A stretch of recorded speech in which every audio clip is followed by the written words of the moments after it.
The reason that our troops were able to get there so quickly is because we planned for just such a contingency. We began thinking about the possibilities of a non-combatant evacuation as far back as this spring. Indeed, by late April, 2 weeks after the President's decision, military planners had crafted a number of evacuation scenarios. In mid-May, I ordered Central Command to make preparations for potential NEO. And 2 weeks later, I began pre-positioning forces in the region to include 3 infantry battalions. And on the 10th of August, we ran another tabletop exercise around a non-combatant evacuation scenario. We wanted to be ready, and we were. In fact, by the time that the State Department called for a NEO, leading elements of the 24th Marine Expeditionary Unit were already on the ground in Kabul. And before that weekend was out, another 3,000 or so ground troops had arrived, including elements of the 82nd Airborne. But let's be clear, those first 2 days were difficult. We all watched with alarm the images of Afghans rushing the runway in our aircraft. We all remember the scenes of confusion outside the airport.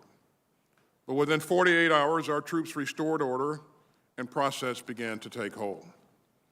Our soldiers, airmen, and Marines, in partnership with our allies and partners and our State Department colleagues, secured the gates, took control of airport operations, and set up a processing system for the tens of thousands of people they would be manifesting onto airplanes.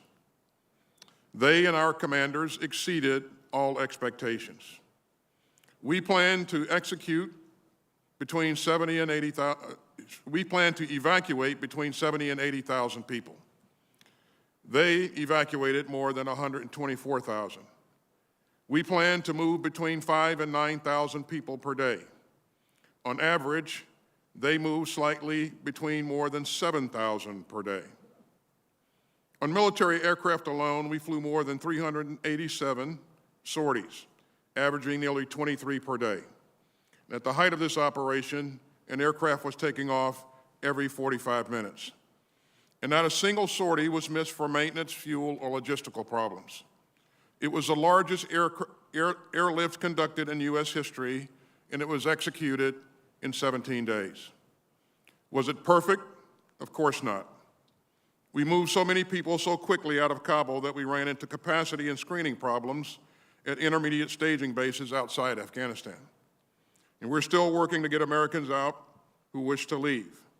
And we did not get out all of our Afghan allies enrolled in a special immigrant visa program. We take that seriously, and that's why we're working across the interagency to continue facilitating their departure. Even with no